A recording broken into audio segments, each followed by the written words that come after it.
leadership skills. That's what Richard Sterling said I lacked when he slid my promotion application back across his desk like a rejected loan document. I'm Marcus Thompson, 48 years old, and I just watched 15 years of dedication get dismissed in under 5 minutes. Sterling barely glanced at the folder containing my safety certifications, production metrics, and the incident reports showing how I'd personally saved Apex Manufacturing millions in downtime costs.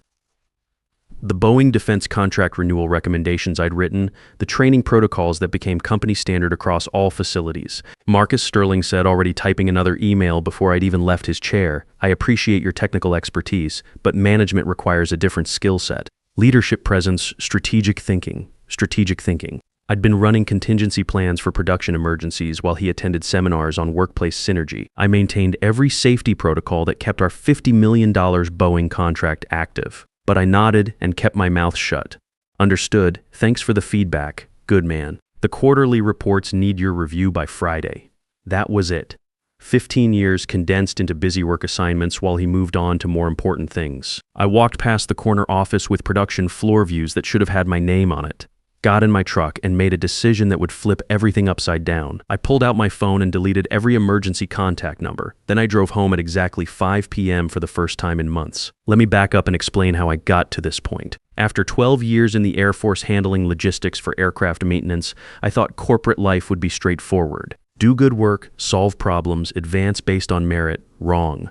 When I started at Apex in 2009, the production floor was hemorrhaging money. The previous operations coordinator had quit during a federal safety audit, taking all procedural knowledge with him. No documentation, no handover protocols, just chaos. Assembly lines running at 60% capacity, Boeing threatening contract cancellation, and nobody knew how to fix the automated calibration systems. I spent 6 months rebuilding everything from scratch.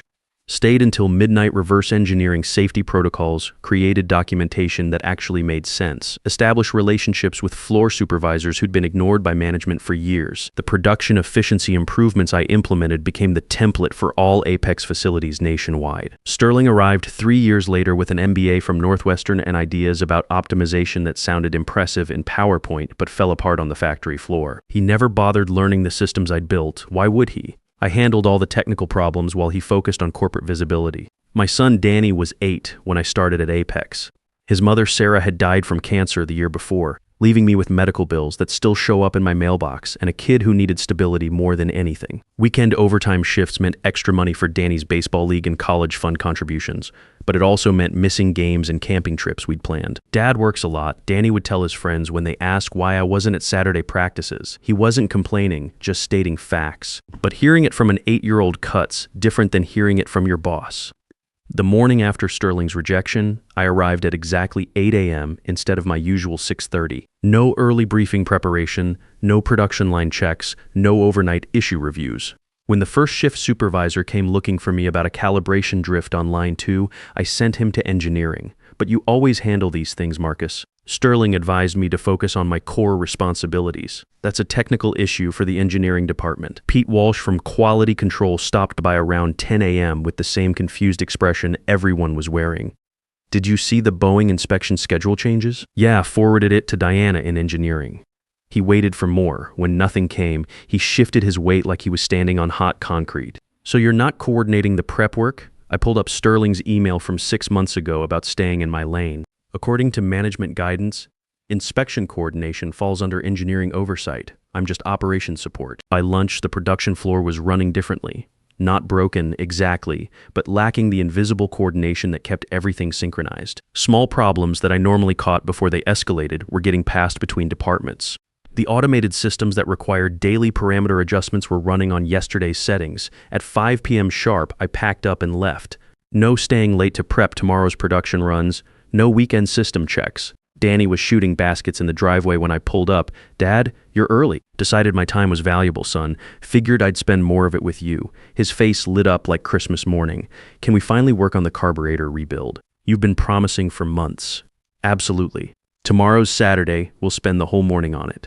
For the first time in years, I turned off my work phone during dinner. We talked about his upcoming senior year college applications and whether he wanted to study mechanical engineering like his old man or try something completely different. That night I slept deeper than I had in months. No 3 a.m. calls about equipment failures or emergency system resets. Just silence. Friday morning brought the first real cracks in the system. I arrived at 8 a.m. to find Sterling's assistant hovering by my desk with papers clutched against her chest. Marcus, thank goodness. We've got a situation with the Boeing compliance team. They moved up their inspection to Monday and nobody can locate the updated safety protocols. I opened my coffee and checked my computer screen. Section 12 of the operations manual covers all current safety compliance documentation. We looked at that. It's 300 pages of technical specifications. Without someone who knows the actual implementation procedures, engineering should be able to walk through any specific questions. She stared at me like I'd suggested performing surgery with a wrench. But you always coordinate these inspections. You know exactly what they're looking for. Sterling made it clear that I should focus on my assigned responsibilities. Inspection coordination isn't in my job description. The phone started ringing before she left my desk. Production supervisors calling about equipment calibrations that weren't matching yesterday's output specs. Quality control asking about material specifications for the new Boeing order modifications. Engineering requesting clarification on safety protocol updates they couldn't interpret from the documentation. Each call got the same response. That's outside my scope. Try engineering or check with your department supervisor, or the information is in the manual. By 10 a.m., Diana Foster from engineering appeared at my workstation looking like she hadn't slept. Marcus, I need help with the Line 3 calibration settings. The automated system is showing error codes that aren't in any manual we can find. I pulled up the diagnostic screen. Error code 4729 minus temperature compensation drift in the precision assembly module. Simple fix that required adjusting 3 parameters in a specific sequence, something I'd done dozens of times. But instead of fixing it, I printed the technical specifications and handed them to her. Page 84.7 through 85.2 covers error code interpretation. Follow the sequential adjustment protocol in Appendix R. Diana's face went pale. That'll take hours to implement correctly. The Boeing inspection team specifically requested to see Line 3 operational efficiency. Better get started then. What I didn't tell her was that Line 3's calibration system had a quirk that wasn't documented anywhere. The temperature sensors read 2 degrees high after the morning warm-up cycle, which meant the automated adjustments overcorrected unless you manually offset the baseline. I discovered this through trial and error 8 years ago and just compensated for it automatically. But that knowledge wasn't in any manual. It lived in my head, accumulated through years of troubleshooting equipment that engineering had installed but never fully understood. The weekend arrived with my phone buzzing constantly. Production issues that normally got resolved with a quick call were escalating into full department meetings. I ignored every call and spent Saturday morning with Danny rebuilding his carburetor like I'd promised. This is complicated, Danny said, holding up a fuel mixture screw covered in carbon deposits. Everything's complicated until you understand how the parts work together, I told him. Each component has a specific function, but the real magic happens when they synchronize. We cleaned each piece methodically, Danny asking questions about compression ratios and fuel delivery systems. Teaching him reminded me why I'd chosen engineering in the first place, the satisfaction of understanding how things work and making them work better. Sunday afternoon, my phone showed 67 missed calls. I listened to exactly 1 voicemail before deleting the rest. Marcus, this is Pete Walsh. Line 2 is completely down. The main assembly module crashed during overnight production, and we can't get the restart sequence to work. Boeing team arrives tomorrow morning for their inspection. Call me back immediately. I didn't call back Monday morning. I arrived at precisely 8 a.m. to find the parking lot buzzing with activity.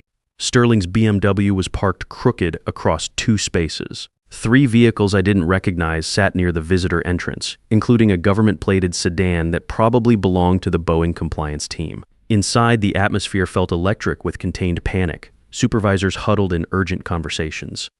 Engineering staff rushed between departments carrying laptops and thick binders. The production floor, visible through the office windows, showed Line 2 standing completely idle while workers clustered around the main assembly station. Sterling emerged from the conference room looking like he'd been awake for 72 hours straight. His usual crisp shirt was wrinkled, tie loosened, hair disheveled in a way that suggested repeated hand-running. Marcus, he said, relief flooding his voice. Emergency meeting, conference room, right now. I gathered a notebook and pen, walking unhurriedly to the conference room where Sterling sat with Howard Brennan, our CEO, and 2 men in dark suits. Official badges clipped to their pockets identified them as federal compliance inspectors. Gentlemen, Brennan said as I entered, this is Marcus Thompson, our senior operations coordinator. The older inspector nodded grimly. Mr. Thompson, I'm Colonel Martinez from Boeing's compliance division. We're experiencing some concerns about your facility's operational readiness. What specific concerns, Colonel? Line 2 has been non-operational for 36 hours. Line 3 is running at 47% efficiency. Your safety compliance documentation appears incomplete, and frankly, none of your engineering staff seems capable of addressing these issues. Sterling jumped in quickly. Marcus has been focusing on other priorities this week. But he's here now to resolve everything. I looked directly at Colonel Martinez. What's the timeline for resolution? Boeing's contract renewal decision happens Wednesday. If these production issues aren't resolved and we can't verify operational compliance, the defense contract gets suspended pending full audit. How much is the contract worth annually? $50 million. Plus it covers 200 jobs at this facility. Brennan leaned forward. Marcus, what do you need to get everything operational? I checked my watch. Line 2 requires a complete system restart following the emergency shutdown protocol. Line 3 needs calibration adjustments for the temperature compensation variables. Both procedures are documented. Our engineering team tried following the documentation, Sterling said. They couldn't make it work. The procedures require someone familiar with the equipment's operational characteristics, I replied carefully. Colonel Martinez studied me. Mr. Thompson, are you the only person here who can perform these procedures? I'm the person with the most experience with these specific systems. The room went silent except for the hum of the air conditioning system. Through the conference room windows, I could see production workers standing around idle equipment, waiting for someone to tell them what to do next. Brennan stood up abruptly. Gentlemen, could you give us a few minutes? Marcus, my office. Now, his corner office overlooked the entire production facility. Through floor-to-ceiling windows, I could see workers gathered around the idle Line 2 equipment, supervisors gesturing at diagnostic screens, and engineering staff running between stations with clipboards and laptops. Sit down, Brennan said, closing the door behind us. I'm going to be direct. This Boeing situation is about to cost us everything. What's really going on here? I settled into the chair across from his desk. Sterling rejected my promotion application last Tuesday, said I lacked leadership skills. And now you're demonstrating those leadership skills by letting the company burn down. I'm focusing on my assigned responsibilities, like he suggested. Brennan walked to the window, hands clasped behind his back. Marcus, I've been watching your work for years, though apparently not closely enough. Every major production improvement in the last decade has your fingerprints on it. The safety protocols that passed our last 3 federal audits. The efficiency modifications that saved us $2 million annually. The equipment maintenance procedures that prevented the catastrophic failures we were having before you got here. He turned back to face me. I should have promoted you years ago. That's my failure, not Sterling's. Sterling's my direct supervisor. Chain of command matters. Fair point. But chain of command works both ways. I'm now giving you a direct order. Fix this Boeing situation, and then we'll discuss your future here. I checked my watch. Them, 9:47 a.m. What exactly are you offering? Operations director position, reporting directly to me, full authority over production systems across all facilities. 40% salary, increase effective immediately. Before I could respond, his desk phone rang. He picked it up, listened for 30 seconds, then hung up with a grimace. Line 3 just shut down completely. Boeing team is threatening to leave if we can't demonstrate operational capability within 2 hours. I stood up. I'll get both lines operational within 90 minutes, and my offer, let me think about it over the weekend. Marcus, we don't have until the weekend. I need your answer now. I walked to his window and looked down at the production floor. 23 workers standing around idle equipment, wondering if they'd have jobs next week. Pete Walsh arguing with an engineering supervisor about restart procedures. Diana Foster staring at a diagnostic screen like it was written in ancient Greek.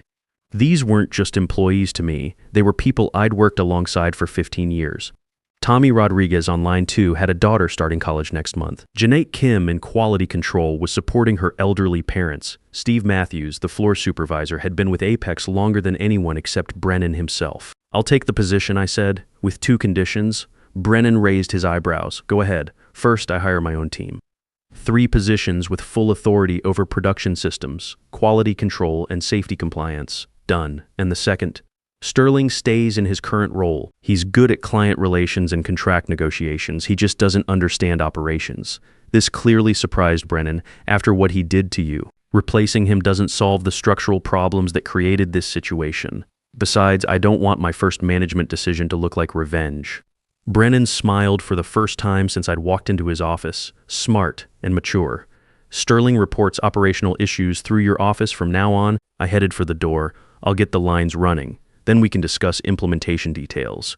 The production floor felt different when I walked onto it. Conversation stopped. Workers turned to watch. Tommy Rodriguez approached me with relief written across his face. Marcus, thank God. Nobody could figure out what's wrong with line 2. We followed every procedure in the manual, but nothing worked. I pulled up the diagnostic interface on the main control panel. Error cascade starting with a temperature sensor malfunction, triggering automatic shutdowns across 3 subsystems. The restart sequence required resetting each system in a specific order, with 90-second intervals between each step to prevent voltage spikes. Tommy, hit the main power reset, wait for the green light, then initialize the temperature monitoring system. While he worked through the sequence, I moved to line 3 where Diana was still staring at readouts that made perfect sense to me but looked like chaos to someone without years of hands-on experience.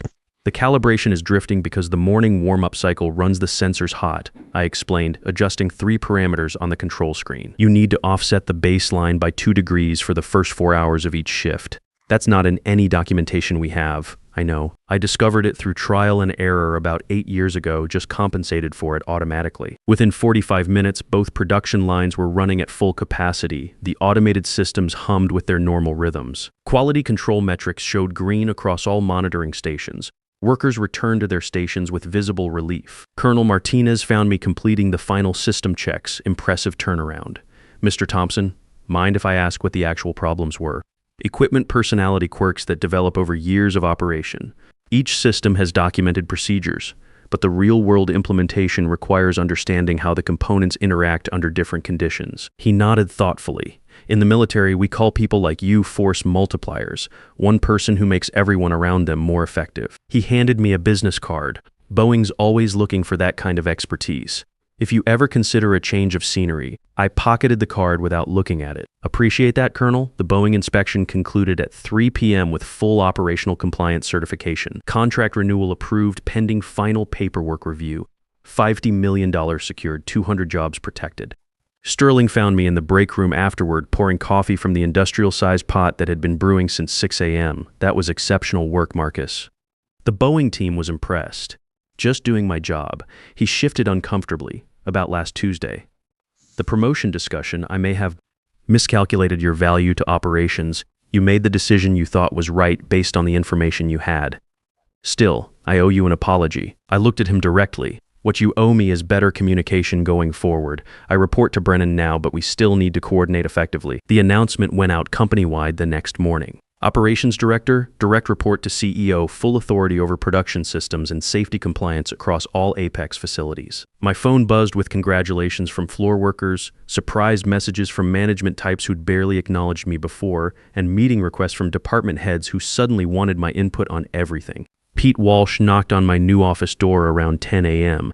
The corner office with production floor views that I'd walked past for years was finally mine, complete with my nameplate and a direct phone line to Brennan. So you're officially my boss now, Pete asked, settling into the chair across from my desk. Technically, yes. Problem with that? Are you kidding? You've been running things for years anyway. At least now it's official. The transition felt natural in ways I hadn't expected. Workers who'd always come to me with problems continued doing so, except now I had authority to actually implement solutions instead of working around bureaucratic obstacles. The first change I made was promoting Tommy Rodriguez to assistant floor supervisor. He'd been doing the job unofficially for 3 years without the title or pay. You sure about this, Marcus? Tommy asked when I called him into the office. I don't have management training or anything.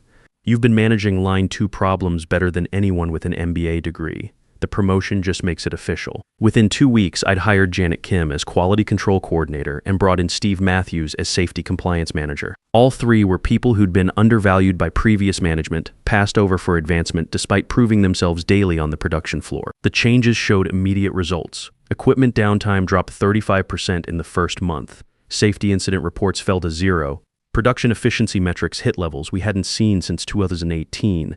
More importantly, worker satisfaction scores improved dramatically. Sterling and I developed a functional professional relationship. He handled client presentations and contract negotiations while I managed operations. We weren't friends, but we were effective. During monthly management meetings, he'd defer operational questions to me instead of attempting answers he didn't understand. Marcus has the technical expertise became his standard response. It wasn't grudging admiration, exactly, but it was acknowledgement. 3 months after the Boeing crisis, Colonel Martinez called personally to discuss expanding our defense contract to include precision components for the new F-35 maintenance program. The contract value doubled to $100 million annually. Mr. Thompson, He said during our video conference, Boeing specifically requested Apex for this expansion based on the operational excellence we observed during our inspection. Your team's safety protocols and production consistency are exactly what we need for critical defense components. The expansion meant hiring 150 additional workers and opening a second production facility. It meant job security for everyone at Apex and opportunities for advancement that hadn't existed before. Danny's senior year brought college acceptance letters and scholarship offers. His grades had improved significantly since I started coming home at regular hours instead of working until midnight every night. Dad, I got into state for mechanical engineering. He announced one evening, waving an acceptance letter. Full academic scholarship. That's outstanding, son. You earned every bit of it. I want to be like you. Someone who actually makes things work instead of just talking about making them work. 6 months into my new role, the company-wide employee satisfaction survey showed the highest scores in Apex's 40-year history. The anonymous comments section included dozens of variations on the same theme. Finally have management that understands what we actually do and leadership that earned their position through competence, not politics.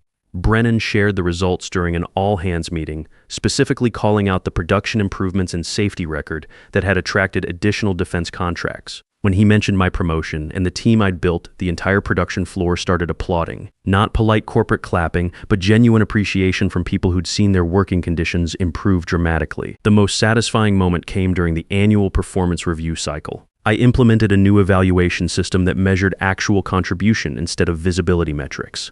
Workers who'd been overlooked for years suddenly found themselves eligible for advancement based on competence and results rather than office politics. Sterling participated in these reviews without complaint. He'd found his niche handling client relations and contract negotiations, areas where his MBA training actually applied. The adversarial dynamic between us had evolved into something more like division of labor. You know, he said during one of our weekly coordination meetings, I never understood how complex the production side actually was. The documentation makes it look straightforward, but the real-world implementation requires knowledge you can't get from manuals. Every system has personality quirks that develop over time. You learn them through experience, not textbooks. 1 year later, Apex received the Defense Department's Excellence in Manufacturing Award. The ceremony took place in Washington with representatives from Boeing, Lockheed Martin, and other major contractors. Brennan brought me as his guest, introducing me to industry leaders as the engineer who transformed our operations. During the reception, a Boeing executive approached me with a job offer that would have doubled my salary again and moved me to their corporate headquarters in Chicago. Thank you, but I'm staying at Apex. I told him, I've got a team here that I'm still building. What I didn't mention was that I'd found something more valuable than money. The satisfaction of creating a system where competence gets recognized and talented people don't get overlooked anymore. Danny graduates next month and plans to join Apex's engineering program after college. The cycle continues, but better this time. If you've ever felt invisible at work, despite carrying more than your share, here's what I learned. The skills that make you indispensable are the same ones that qualify you for leadership. Don't wait for others to recognize your value. Make it impossible to ignore. And when you finally get the authority you've earned, use it to make sure nobody else gets overlooked the way you did. Sometimes the best response to being undervalued isn't anger or revenge. It's demonstrating your worth so clearly that denying it becomes impossible, then building a system where talent can't be ignored regardless of how quietly it performs.